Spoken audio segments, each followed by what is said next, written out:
बचपन से ही श्री कृष्णा को माखन खाने का बहुत शौक था। जैसे जैसे वह बड़े हुए उनका माखन खाने का शौक भी बढ़ता गया। वह अपने घर में ही माखन को चोरी कर लिया करते थे। श्री कृष्णा की मां यशोदा माखन को मिट्टी की हांडी में डालकर लटका देती थी ताकि कृष्णा का हाथ वहां तक न पहुंचे। लेकिन श्री कृष्णा और उसके दोस्त हार मानने वाले नहीं थे। एक दिन यशोदा मां माखन को मिट्टी की हांडी में डालकर लटका कर चली गई। फिर श्री कृष्णा और उनके दोस्तों ने मिलकर युगत लगाई और एक दूसरे के ऊपर चढ़ते हुए कृष्णा माखन की हांडी तक पहुंच गए। उन्होंने माखन की हांडी तोड़ दी और सारा माखन खा गए। सुदामा और श्री कृष्ण बचपन के मित्र थे और दोनों एक ही साथ शिक्षा लेते थे। सुदामा बहुत गरीब था। वह ब्राह्मण था, इसलिए वह दिन भर में 5 घर से भिक्षा मांगकर अपना और अपने परिवार का पेट पालता था। उसे जितना मिलता था उसी से गुजारा करता था, परंतु मिलने वाली भिक्षा उसके लिए पर्याप्त नहीं थी। उसका और उसके परिवार का पेट भी उससे भरता नहीं था। इसी भिक्षा से अतिथि सत्कार भी हुआ करता था। सुदामा की पत्नी को यह मालूम था कि सुदामा और श्री कृष्ण दोनों मित्र हैं। श्री कृष्ण द्वारका के महाराजा है। अगर सुदामा उनसे सहायता मांगेगा तो कभी भी ना नहीं करेंगे। इसलिए सुदामा की पत्नी ने सुदामा को बहुत बार श्री कृष्ण के पास द्वारका जाने के लिए कहा, परंतु सुदामा हर बार मना कर देता था। परंतु बहुत ज्यादा पर्यटन करने के बाद सुदामा मान जाता है और वह द्वारका के लिए निकल जाता है। उस समय उसके पास कोई साधन नहीं था। वह अपने पैरों पर चलता हुआ द्वारका की ओर बढ़ रहा था। वह संकोच और लज्जा से भरा हुआ द्वारका की ओर निकल पड़ा। काफी दूर चलने के बाद उसे रास्ते में एक बैलगाड़ी मिलती है जिस पर व्यापार के लिए खूब सारा माल लदा हुआ था। मुरारी ने सुदामा को द्वारका चलने के लिए मना लिया। गाड़ी पर बैठकर दोनों द्वारका के पास पहुंचे। वहां पहुंचते ही बैलगाड़ी वाले ने सुदामा से कहा कि आपका रास्ता यहां से अलग है और मेरा अलग है। सुदामा आगे चलने के बाद वहां से वापस आ गया।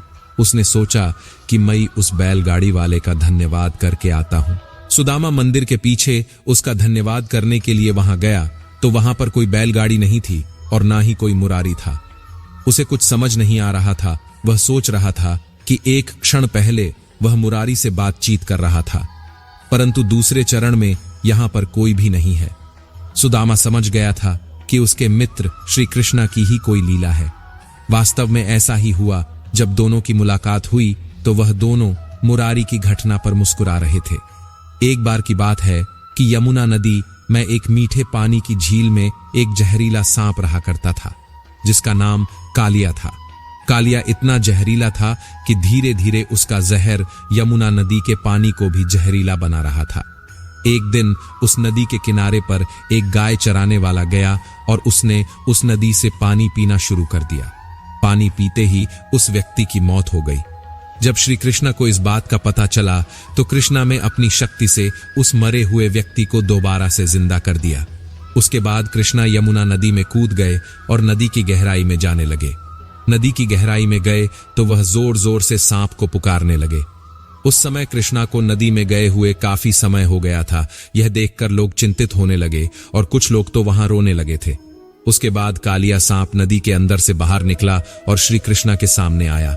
सामने आते ही श्री कृष्णा पर आक्रमण कर दिया।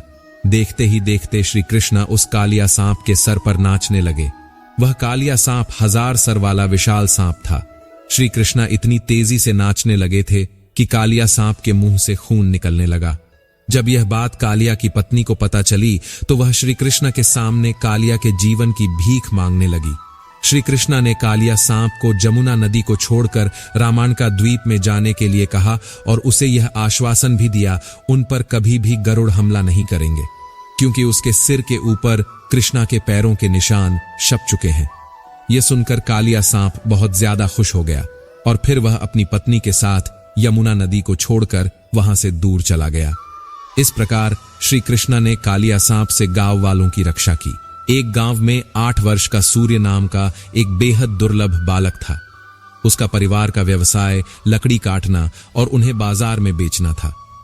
एक दिन सूरज यमुना नदी के किनारे पर लकड़ी काट रहा था। एक पेड़ की सूखी टहनी यमुना नदी की ओर झुकी हुई थी।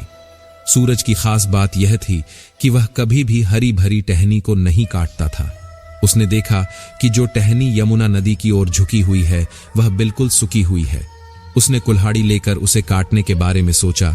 जैसे ही उसने अंतिम परिहार टहनी पर किया, टहनी नदी में गिर गई और सूरज ने भी उसी टहनी को बचाने के लिए यमुना नदी में छलांग लगा दी। यमुना नदी का बहाव बहुत ज्यादा तेज था क्योंकि वह मौसम बारिश का मौसम था। सूरज काफी देर तक नदी से बाहर निकलने के लिए प्रयास करता रहा, परंतु उस धारा में खुद को बहने से न रोक सका। काफी मेहनत करने के बाद भी वह सफल नहीं हो सका था और नदी के बहाव के साथ ही बहता गया। उसने मदद के लिए श्री कृष्ण को पुकारा। उससे पहले अपने लिए निजी हितों के लिए कभी भी श्री कृष्ण को याद नहीं किया था। श्री कृष्ण भी अपने भक्त की पुकार सुनते ही नदी के किनारे पर पहुंच गए। उन्होंने देखा कि सूरज बेहोश और अचेत अवस्था में है। उन्होंने सूरज को नदी से निकाला, नदी के किनारे पर लिटा दिया। सूरज की आंखें बंद थीं, परंतु उसको एहसास हो रहा था कि किसी ने उसे बीच नदी से बाहर निकाला है और उसकी देखरेख कर रहा है। जैसे सूरज की नींद उठा, उसने देखा उसके आसपास कोई भी नहीं है, परंतु वहां पर एक मोर पंख पड़ा था।